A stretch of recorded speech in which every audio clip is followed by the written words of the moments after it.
할렐루야. 오늘 말씀을 통해서도 주님께서 우리에게 주시는 은혜가 있을 줄로 믿습니다. 강림절기 둘째 주간을 맞이하고 있습니다.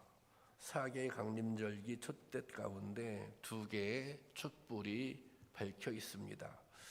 우리의 마음속에도 주님을 기다리는 간절함의 촛불이 하나씩 더 밝혀지고 있습니다. 이 빛이 이 땅의 어둠을 몰아내는 힘이 되기를 소망합니다. 강림절기는 이 땅에 오신 예수 그리스도와 다시 오실 예수 그리스도에 대해 묵상하는 절기입니다. 오신 예수님, 오실 예수님에 대해 묵상하는 절기입니다. 이 강림절기의 가장 중요한 키워드는 기다림입니다. 이 땅에 오실 메시아를 맞이하기 위해서, 또 다시 오실 주님을 맞이하기 위해서 우리는 어떤 자세, 어떤 태도를 가지고 기다려야 하는가? 어떻게 하는 것이 예수 그리스도의 오심을 기다리는 성도다운 삶인지, 또 주님을 기다리는 것은 어떤 것인지 답을 찾아보기 위해 이번 강림절기 동안에 초대교회 모습을 살펴보기로 했습니다. 지난주에는 예수님이 하늘로 올라가신 후 남겨진 제자들이 어떻게 서로 격려하며 교회를 세우고 복음을 확장시켜 나갔는지를 살펴보았습니다. 이번 주제는 교회 공동체를 더욱 견고하게 세우기 위해, 또 박해를 견디기 위해 무엇을 어떻게 했는지 살펴보고자 합니다. 초대교회가 가장 힘썼던 것, 초대교회의 가장 특징적인 모습 중에 하나는 바로 기도였습니다. 기도. 사도행전을 기도행전이라 불러도 될 만큼 기도에 대한 기록이 많이 나옵니다. 원래 사도행전은 교회의 역사거든요.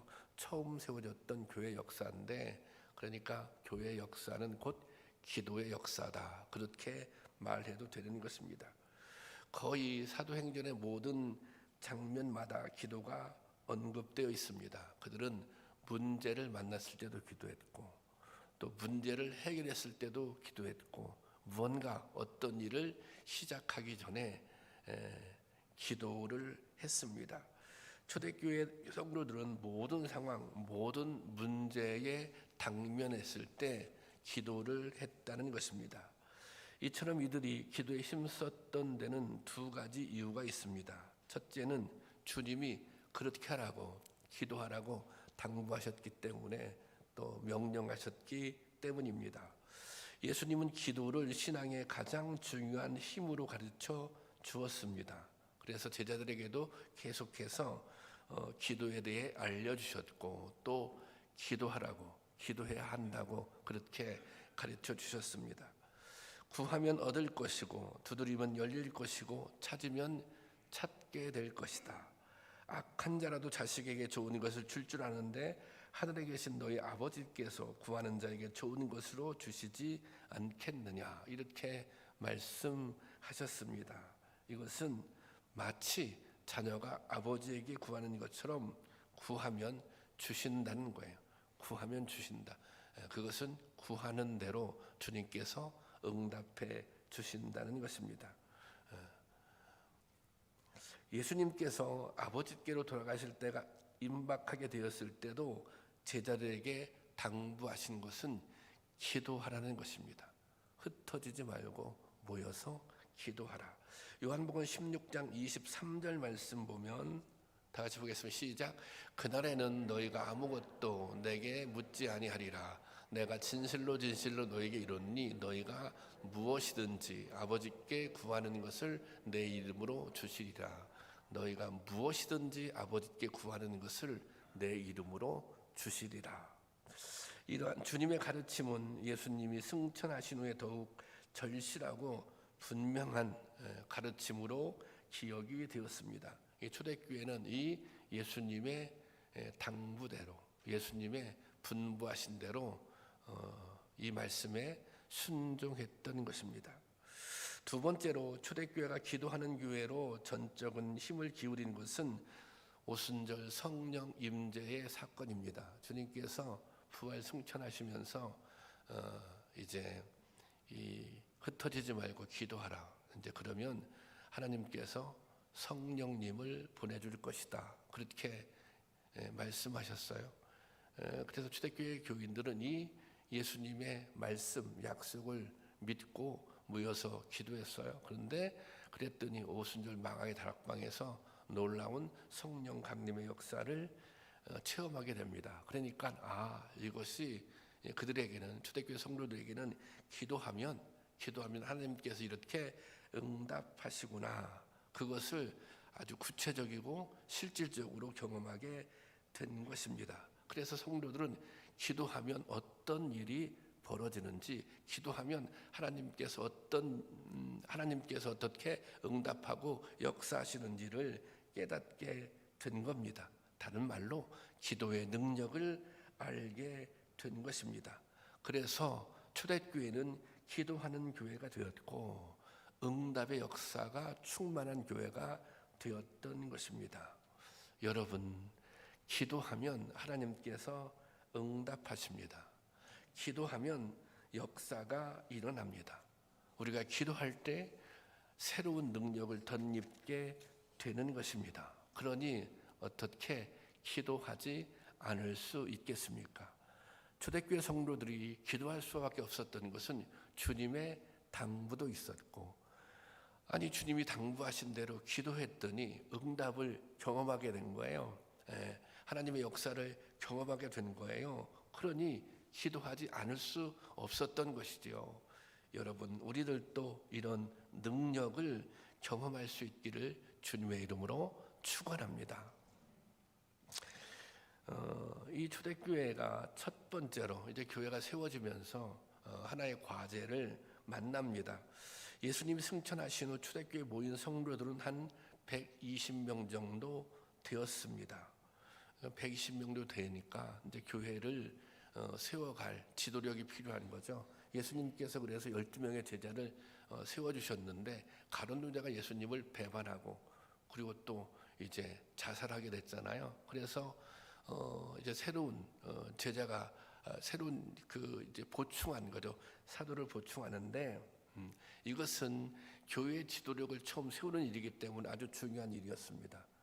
그때 이 초대교회 성도들이 한 일은 무엇인가? 새로운 지도자를 뽑기 위해서 한 일은 바로 기도하는 것이었습니다. 무엇보다 기도하면서 하나님의 뜻을 구했던 것입니다.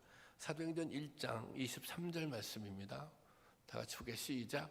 그들이 두 사람을 내세우니 하나는 바사바라 하고 하나 별명은 유스도라 하고 하나는 요셉이요 하나는 마띠아라. 그러니까 요셉과 마띠아 일단 두 명을 선정을 한 거예요. 그 다음에 제가 24절 볼게요. 그들이 기도하여 이르되 무사람의 마음을 아시는 주여, 두 사람 중에 누가 주님께 택하신 바되어. 이렇게 기도하는 거예요. 두 사람 가운데 누가 더 합당합니까? 한 사람은 서야 되는데, 그 다음에 어떻게 해요? 제비를 뽑아요. 제비를 뽑아서 누구를 선택합니까? 마띠아를 선택합니다. 이것은 이런 의미가 담겨져 있습니다.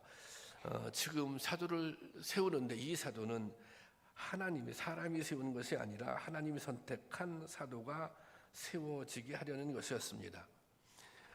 이후에도 초대교회는 이렇게 먼저 기도하고 하나님의 뜻을 구하는 것을 하나의 전통으로 세워지게 됩니다. 오늘날에도 이러한 기도 우선의 전통은 이어지고 있습니다. 우리가 교회 안에서 무슨 모임을 할 때, 무슨 회의를 할 때 반드시 먼저 하는 게 있어요. 뭐해요? 기도하고 시작합니다. 기도하고 하나님의 뜻을 구하고 그렇게 시작하죠. 그런데 우리가 하나님의 뜻을 구하고 회의를 하고 또 그러면 뭔가 결정됐으면 그 결정을 실행에 옮길 때도 하나님의 뜻을 구하며 그렇게 실행에 옮겨야 되겠죠. 사실 우리가 그렇게 기도를 합니다. 그런데 우리가 기도는 그렇게 하지만 그렇지 못하게 되는 경우가 더러 있습니다. 어떤 때는 많이 있습니다. 그러면 우리가 하는 기도는 어떤 기도가 되는 거예요? 형식적인 기도가 되는 것입니다. 하나님의 뜻을 구하지만 하나님의 뜻대로 하지 않아요. 하나님의 뜻대로 행하기를 원한다고 기도하지만 하나님의 뜻대로 행하지 않는 것입니다. 그러면 그 기도는 형식적인 기도가 되는 거예요. 그 기도는 의미가 없어요. 오히려 하나님을 기만하는 기도가 되는 것입니다. 사실 초대교회처럼 모든 일에 하나님의 뜻을 구하고 또 그 뜻에 순종하고자 했던 모습을 본받아야 하는 것입니다. 이것이 진정한 교회의 모습입니다. 우리가 교회가 하나님의 주인이다. 또 교회의 머리는 예수님이 이 교회의 주인은 하나님이시고 교회의 머리가 예수 그리스도라고 고백한다면 아니 철저하게 그분의 뜻에 의해서 움직여야 되는 것이죠. 그러면 자연히 좋은 교회 되는 거예요. 견고한 교회가 되는 것입니다. 여러분, 우리가 기도하는 것은 무엇보다 하나님의 뜻을 분별하기 위한 것입니다. 우리의 삶이든 신앙이든 매 순간 선택해야 하는 순간들이 있어요. 판단해야 하는 순간들이 있어요. 그때 분별력이 필요하죠. 어떻게 하는 것이, 어떤 선택이, 어떤 판단이 하나님의 뜻에 합당한 것인가. 그런데 하나님의 뜻을 쉽게 알 수 있는 것도 많이 있어요. 저는 대부분이 쉽게 알 수 있는 것들이죠. 하나님의 뜻, 예수님의 가르침에 반영된 하나님의 뜻들, 쉽게 우리가 알 수 있는 내용들, 깨달을 수 있는 내용들이 있어요. 그런데 또 아주 어려운 이 내용들이 있어요. 이것이 정말 하나님의 뜻이 맞나? 이렇게 하는 것이 하나님의 뜻이 맞는가? 그게 고민되는 지점에 그런 우리가 상황을 만나기도 한다는 것입니다. 특히 어떤 결단이 필요한 순간, 왜냐하면 나를 포기해야 하는, 또 무엇인가 내려놓아야 하는 선택을 해야 할 때 이제 그런 고민이 되는 거예요. 그래서 이게 그렇습니다. 우리가 어떤 선택을 할 때 선택을 잘하는 분별력도 필요하지만 또 그것을 신앙에 옮길 때 그런 용기, 결단도 필요한 거예요. 그 순간에 뭐 해야 돼요? 그 순간에 기도해야 한다는 것입니다. 초대교회 역사를 살펴보면 교회가 점점 성장해 가면서 여러 가지 어려움들을 겪게 됩니다. 그런데 그 어려움에 직면했을 때 그 어려움을 풀어가는 중요한 방식이 뭐예요? 기도하고 하나님의 뜻을 구하고 기도하고 지혜를 얻고 분별력을 얻어서 그 문제를 해결해 가는 것입니다. 예루살렘의 이제 초대교회가 이렇게 박해를 받아서 흩어지게 되잖아요. 그러면서 여러 지역으로 또 이방 지역계까지 교회가 세워지게 됩니다. 그러자 이 교회를 찾아다니면서 설교도 하고 말씀을 전하는 순례 선교자들이 생겨납니다.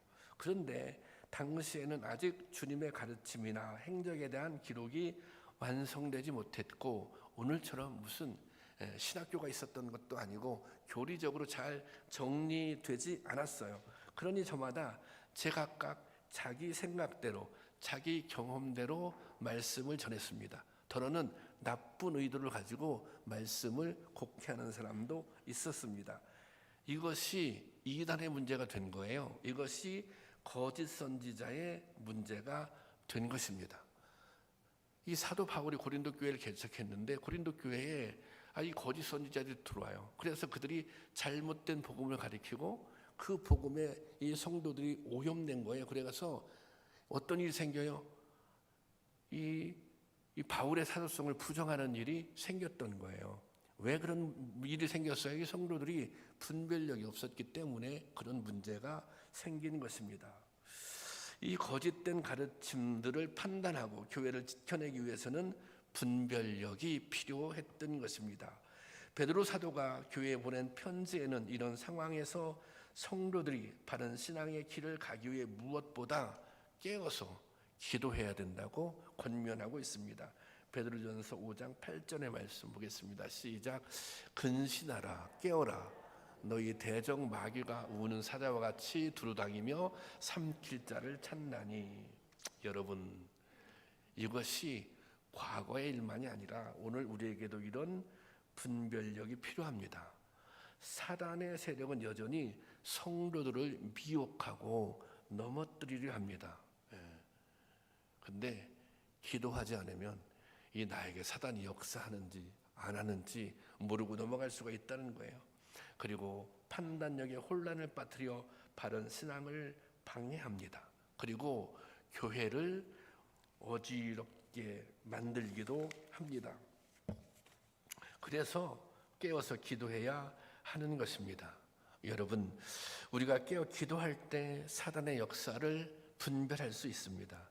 믿음의 바른 길을 갈 수 있습니다. 교회도 견고하게 세울 수 있습니다. 그리고 주님이 다시 오실 때 기쁨으로 주님을 맞이할 수 있는 것입니다. 그런 은혜가 우리 가운데 있기를 주님의 이름으로 축원합니다. 이 사도들은 많은 어려움 속에 사역을 감당해야 했습니다. 당시 상황이 복음을 전하기 어려운 상황이었어요. 이 복음을 전한다고 하는 것은 곧 고난을 각오해야만 했습니다. 이 사도들은 담대하게 복음을 전하기 위해서 그런 힘을 하나님 이제 구하기 위해서 기도한 것이죠. 사도행전 6장 4절에 보면 이런 말씀이 나왔어요. 보겠습니다. 시작. 우리는 오로지 기도하는 일과 말씀 사역에 힘쓰니라 하고, 자, 사도들이 했던 아주 중요한 두 가지 일, 하나는 뭐예요? 기도하는 일. 근데 여기 보세요. 오로지라고 하는 것은 오직이라는 뜻이에요. 오로지 기도하는 일. 그 다음에는 말씀 사역에 힘썼다는 거예요. 그런데 보면 이 말씀 사역 앞에 이제 기도하는 일이 먼저 나옵니다. 그러니까 사도들에게 있어서는 말씀을 전하는 것 그것보다, 교회를 치리하는 것 그것보다 무엇이 먼저였어요? 기도하는 일이 먼저였습니다. 오로지 기도하는 일이 먼저였다고 하는 것입니다. 왜 그렇습니까? 그것은 기도를 통해서 주님과 소통하고, 기도를 통해서 주님의 뜻을 이해하고, 그 다음 기도를 통해서 주님의 뜻을 행할 수 있는 힘과 용기를 얻었기 때문입니다. 말씀을 전하고 싶어도 힘과 용기가 없으면 말씀을 전할 수 없었던 거예요. 담대해지지 않으면. 아니, 말씀을 가르치는데 하나님의 뜻을 제대로 이해하지 못하면 말씀을 어떻게 잘 가르칠 수 있겠어요? 그들은 기도를 통해서 하나님과 교제하고, 기도를 통해서 하나님의 뜻을 깨닫고, 기도를 통해서 담대하게 하나님의 뜻을 행할 수 있는 힘을 얻었던 것입니다. 여러분, 그래서 신앙생활의 기본이 기도인 것입니다. 기도를 통해서 하나님께 나가고, 기도를 통해서 하나님의 임재를 경험하고, 기도를 통해서 하나님의 뜻을 깨닫고, 기도를 통해서 그 하나님의 뜻대로 살아갈 힘을 얻는 것입니다. 여러분, 이 기도에 대한 필요, 기도에 대한 간절함이 좀 우리에게, 우리 모두에게 있기를 주님의 이름으로 축원합니다. 자, 그 다음에 오순절 다락방에서 이제 그 성령의 임재를 경험했어요. 그리고 제자리 나가서 담대하게 말씀을 전하기 시작합니다. 이 말씀을 전하자 예수님이 사역했을 때 나타났던 그런 기사와 이적이 나타납니다. 그 첫 번째가 뭐예요? 베드로가 안진뱅이를 일으킨 사건입니다. 평생 앉아만 있던, 걷지 못했던 안진뱅이가 일어나서 이제 걸어가는 그런 놀라운 사건이 벌어집니다.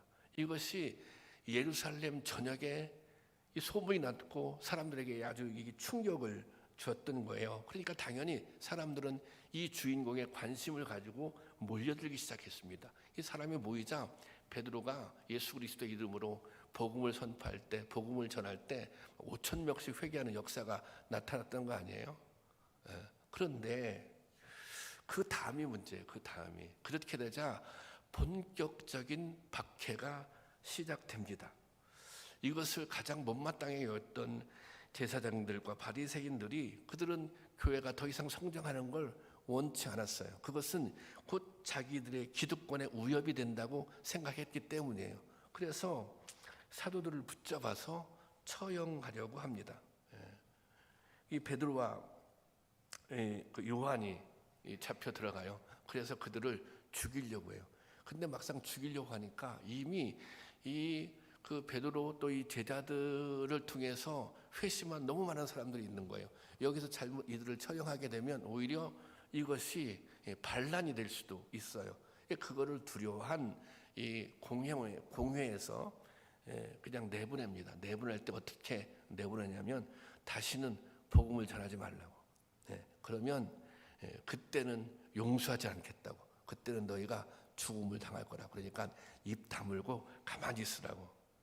그리고 내보내줬어요. 그러고 나온 두 사람이 간 곳이 어디냐? 그들은 교회로 갑니다. 여기 오늘 본문 말씀 사도행전 4장 23절 말씀 보겠습니다. 다 같이 시작. 사도들이 노임에 그 동료에게 가서 제사장들과 장로들의 말을 다 알리니. 자, 여긴 동료는 성도들이 있는 곳이죠. 교회죠. 그곳에 가서 제사장들과 장로들이 어떻게 자신들을 협박했는지, 어떻게 경고했는지 그걸 알려준 거예요. 이게 이런 상황에서 우리가 복음을 전할 수 있겠나? 이런 상황에서 우리가 사역을 할 수 있겠나? 그런 이제 상황이 된 거죠. 자, 그러자 24절 다 같이 시작. 그들이 듣고 한 마음으로 하나님께 소리 높여 이르되 대주제여 천지와 바다와 그 가운데 만물을 지으시니시오. 자, 그 얘기를 듣고 그들이 듣고 그다음 보세요. 한 마음으로 하나님께 소리 높여 이르되, 이것은 뭐예요? 간절히 기도했다는 거 아닙니까? 어떤 누구에게? 하나님께, 창조주 하나님께, 전능하신 하나님께 기도했다는 거 아닙니까? 지금 잔뜩 겁이 먹어 있는 상태예요. 야, 우리가 이제는 사역을 못 하겠다. 이거 포기하자.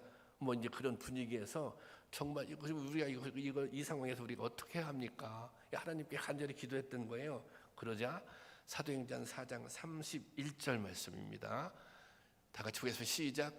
빌기를 다음에 모이는 곳이 진동하더니 무리가 다 성령이 충만하여 담대히 하나님의 말씀을 전하니라. 자, 기도했어요. 기도했는데 그곳에 진동하더니 무리가 다 성령이 충만하더니 이 성령 임재를 다시 경험하게 된 거예요. 성령이 충만해서 담대히 하나님의 말씀을 전하게 되었다는 것입니다. 여기서 담대히 전했다고 하는 것은 이런 의미가 가지고 있어요. 목숨을 걸고 전했다는 거예요. 내가 목숨까지 내가 포기할 수 있어. 복음을 전하는 일에. 그런데 그 용기가 어디서 생겼어요? 개인적으로 결심해서 생긴 게 아니라 성령께서 그 용기를 주셨다는 것입니다. 그러니까 기도할 때 성령이 임했고 성도들은 담대함을 얻었다고 하는 것입니다. 이 담대함으로 사도들과 성도들은 흔들림 없이 신앙을 지키고 주님을 증거했던 것입니다. 이처럼 이제 그러니까 교회가 오히려 박해를 했는데 그것 때문에 기도하고 또 성령을 힘입어서 더 열심으로 복음을 증거하게 된 거예요. 우리의 교회가 더 부흥하게 된 거예요. 그러자 이번에는 이제 유대인들만 박해한 거 아니에요? 유대인들만. 이번에는 누구까지 나서서, 왜냐하면 교회가 이방 지역으로 전파되기 시작했거든요. 그때 그런 모든 그때는 유대도 마찬가지죠. 모든 주변의 이방 지역들을 로마가 다스리고 있거든요. 로마는 황제를 숭배하는 나라예요. 그래서 이제는 로마에서 박해를 하기 시작합니다. 그래서 이 박해는 그냥 박해, 겁주기한 박해가 아니라 실질적으로 스데반 집사가 순교했고 야고보 사도가 순교합니다. 그런 과정에서 베드로가 이 감옥에 갇히게 됩니다. 그 소식을 들은 성도들이, 이게 교회가 너무 큰 환난을 만난 거죠. 그들은 모여서 그때 기도하게 됩니다. 사도행전 12장 5절입니다. 다 같이 보겠습니다. 시작. 이에 베드로는 옥에 갇혔고 교회는 그를 위하여 간절히 하나님께 기도하더라. 왜 그러냐면 이 사람들이 할 수 있는 게 아무것도 없잖아요. 간절히 기도했어요. 그러자 사도행전 12장 7절 말씀에 이런 역사가 나타나요. 함께 보겠습니다. 시작. 호련히 주의 사자가 나타나매 옥중에 광채가 빛나며 또 베드로의 옆구리를 쳐 깨워 이르되 급히 일어나라 하니 쇠사슬이 그 손에서 벗어지더라.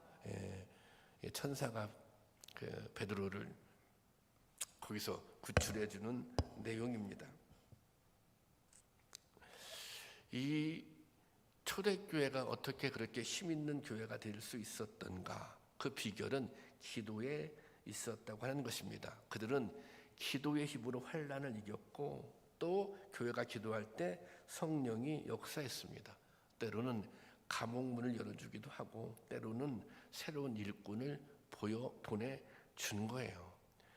여러분 생각해 보세요. 만약에 기도하지 않았다면, 성령의 역사가 없었다면 초대교회가 과연 견뎌낼 수 있었을까? 초대교회는 견뎌낼 뿐만 아니라 오히려 초대교회가 핍박을 받고 무너지지만 그것이 오히려 부흥의 이 전기가 되었다고 하는 것입니다. 여러분, 오늘 우리도 예수 그리스도를 믿고 증거하며 그리스도인답게 살기를 원한다면 무엇보다도 기도에 힘써야 하는 것입니다.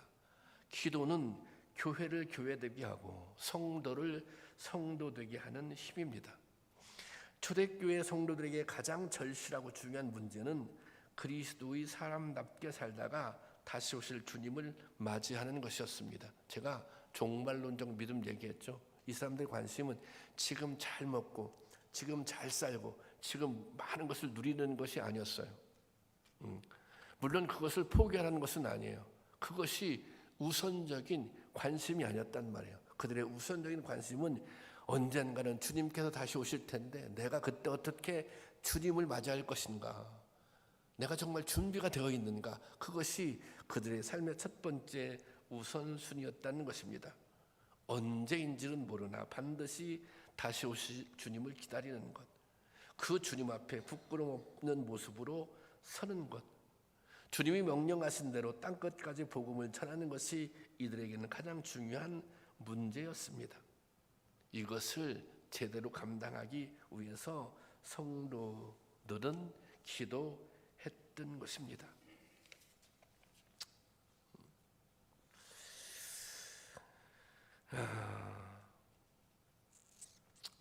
그들은 언제 주님이 오실지 모르니 매일 오늘 주님이 오실지도 모른다는 생각을 가지고 살았습니다.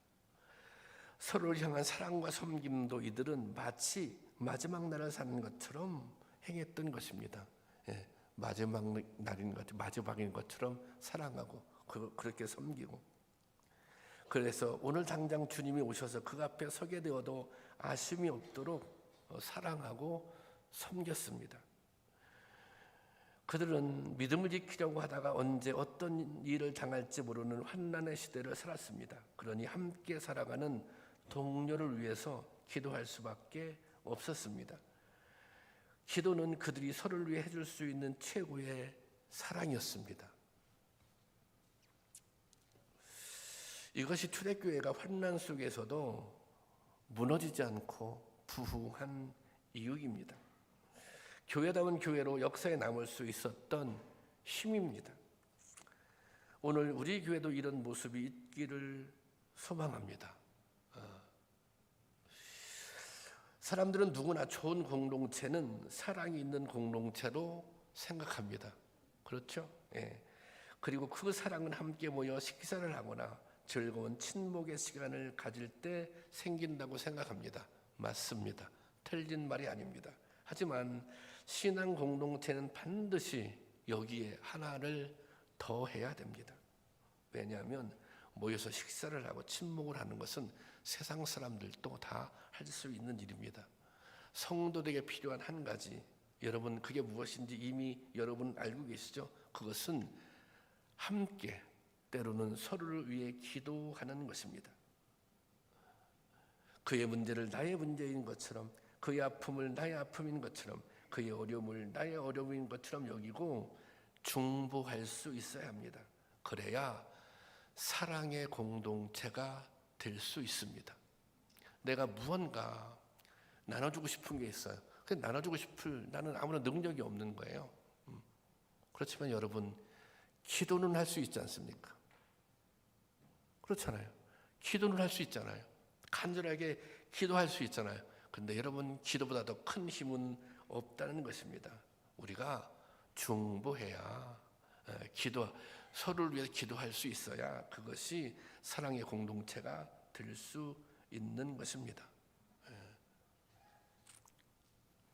교회는 보니까 기도하는 것 중요하고, 교회는 모이면 일을 해야 돼요. 일을. 뭘 그냥 먹고 끝나면 안 돼요. 사역을 해야 돼요. 제가 이번 주간에 이제 우리 젊은 여선교회 회원들이 교회에 계속 한 2, 3일 계속 나왔어요. 왜냐하면 이제 이런 프리마켓 준비하느라고. 근데 그러면 막 몇 시간씩 같이 있잖아요. 같이 있는데 그냥 무슨 뭐 세상 얘기하고 이렇게 하는 게 아니에요. 그거 막 만드느라고, 그거 포장하고 그걸 만들고, 이제 그렇게 함께, 이게 일이죠. 이게 사역이죠. 사역을 통해서 진정한 교제가 이루어지는 거예요. 이렇게 함께 사역하면서, 함께 기도하면서, 그것이 진정한 공동체를 경험하는 것입니다. 그래서 우리 교회는 중보 기도를 강조하고 있습니다. 코로나를 지나면서 중보 기도 매뉴얼도 만들었습니다. 여러분들이 진정으로 이 매뉴얼을 가지고 기도하면 은혜를 경험할 수 있습니다. 제가 기도에 대해서 막 설교하잖아요. 말씀을 전하잖아요. 약간 되게 부담이 있어요. 어떤 부담이냐면, 성도님들이 생각할 때, 야, 이 설교 목사님이 자꾸 기도해라, 기도해야 된다, 기도해야 좋은 교회 된다, 기도해야 성도다운 삶을 산다. 근데 왠지 목사는 계속 기도하라고 하지만 그것이 나에게 너무 멀리 들리는 거예요. 마치 기도하는 것은 좀 다른 사람이 하는 일, 뭔가 좀 믿음이 좋은 분들, 뭔가 뭐 좀 특별한 분들이 기도하는 거 아니야? 혹시 기도하는 거 아니야? 그런 생각. 그래서 이렇게 말씀하시는 분들이 있어요. 제가 목사님, 다른 거 제가 청소하면 청소할 수 있어요. 뭐 헌신하면 헌신할 수 있어요. 근데 기도하라면 참 그건 제가 부담이 돼요. 이런 생각을 가지고 이렇게 말씀하시는 분들이 있어요. 제가 이 중보기도 매뉴얼을 만들면서, 여러분들은 어떻게 생각할지 모르지만 그런 생각을 했어요. 이게 그런 생각을 가지고 있다면 이것은 정말 좋은 기도의 교과서가 될 수도 있다.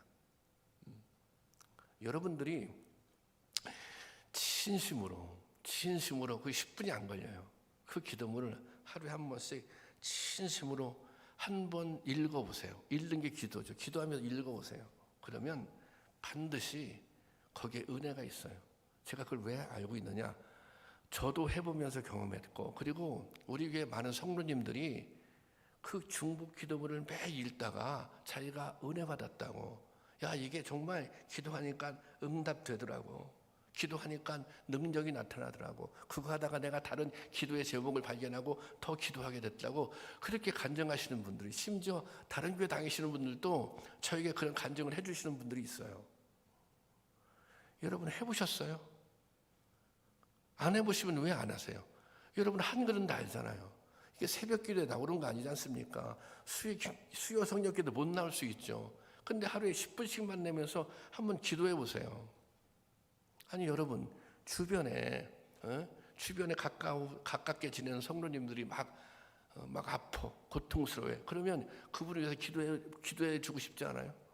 아니 우리 여러분, 내가 창기쁨계 성도인데 창기쁨계가 정말 견고히 정말 좋은 교회가 되었으면 좋겠어요. 그런 마음 여러분 가지고 있지 않아요? 내가 이왕 신앙생활하는 거 좀 더 바르게 잘해야지. 그래서 정말 예수님 다시 오실 때 내가 떳떳하게 그 예수님 만나야지. 그런 마음 여러분 가지고 있지 않아요? 여러분 개인적으로 다 문제 하나도 없어요? 그러면 다른 거 하지 말고 그 중보, 거기에 다 그 기도 제목들이 다 거기에 녹아 있어요. 그러니까 한번 해보시라고요. 네. 기도를 했는데도 은혜가 안 된다. 그러면 저한테 와서 따지세요. 해보세요. 제발 좀 해보세요. 제발 좀. 다른 건 그거 뭐 기도에 관한 한 그거라도 좀 꼭 좀 여러분 그 약속해 주실 수 있어요? 아니 내가 나를 위해서 부탁하는 거 아니잖아요. 아니 내가 나를 위해서 여러분 중복기도 해주세요 이게 아니잖아요. 그것은 여러분들을 위해서 적어도 기본적으로 이것은 한번 착실하게 해보십시오. 3개월이나 4개월에 한 번씩 그걸 교체해 주는데 이게 정말 달달 외워질 정도로 매일 하다 보면 한 번 하고 두 번 하다 보면 아니 그렇게 해보시라고요. 여러분 하루에 밥은 두세 끼씩 꼬박꼬박 드시잖아요. 가끔 그런 얘기 듣는 분이 있어요. 다른 교회는 성도님들을 막 괴롭혀. 뭘 해라. 근데 우리 교회는 조금 너무 신앙생활을 루즈하게, 뭐 그게 좋을 수도 있죠. 그런데 아니 그거 하나도 제대로 못하면서 뭘 할 수 있겠어요? 제가 주보에다가 제가 또 기도문도 넣어요. 이거 그냥 순서에 넣는 거 아니에요. 이거 한번 주중에 한번 딱 끝나지 말고 이거 한번 기도하면서 묵상하시라고. 그리고 말씀도 이렇게 요약도 하고 거기에 그 나눔도 하잖아요. 아니 주중에 한번 그 쭉 읽어보세요. 그리고 마음속에 한번 새겨보세요. 그 옆에 이렇게 말씀 나눔 있는 것도. 그러면 그래도 신앙생활을 잘할 수 있단 말이죠. 아니 왜 그것조차 못하는지 모르겠어요. 왜 그것조차 안 하는지 모르겠어요.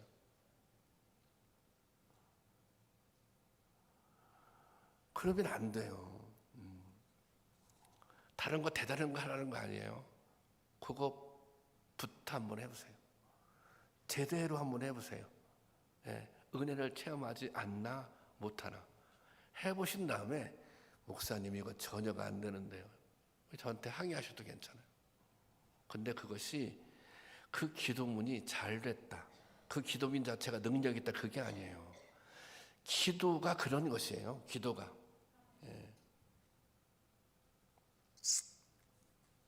여러분 이게 모든 인생에는 어려운 순간들이 있습니다. 어려운 시간들이 있습니다. 여기 초대교회 사도들 얘기하지만 그분들은 예수 믿어서 뭐 그렇게 대단히 성공했습니까? 예수 믿어서 잘 먹고 잘 살았습니까? 다 그분들은 다 순교했습니다. 그런데 그 길을 갈 수 있었던 것은 그만큼 믿음이라고 하는 것, 복음이라고 하는 것에 가치가 있기 때문이었어요. 그리고 그렇게 살아갈 수 있었던, 어떤 고난이 와도 어떤 시험이 와도 그것을 이길 수 있었던 것은 성령님이 그들과 함께 했기 때문이에요. 성령님 주신 힘이 있었기 때문이에요. 또 기도를 통해서 그 힘을 공급받았기 때문이에요. 오늘 우리도 마찬가지입니다. 우리가 목숨 걸고 오늘 예수 믿는 건 아니지만 그래도 신앙생활 잘하려고 하다 보면 또 신앙생활 잘하고 있는데도 힘든 일도 만나고 어려움 당할 수도 있어요. 그러니 기도하시라고 하는 것입니다. 기도해서 새 힘을 얻고 좀 목표도 분명히 하고 좀 어려운 고난도 잘 이겨내고, 그래서 주님 오시는 그날에 정말 주님을 기쁨으로 맞이할 수 있는 그런 은혜가 우리 가운데 있기를 주님의 이름으로 축원합니다.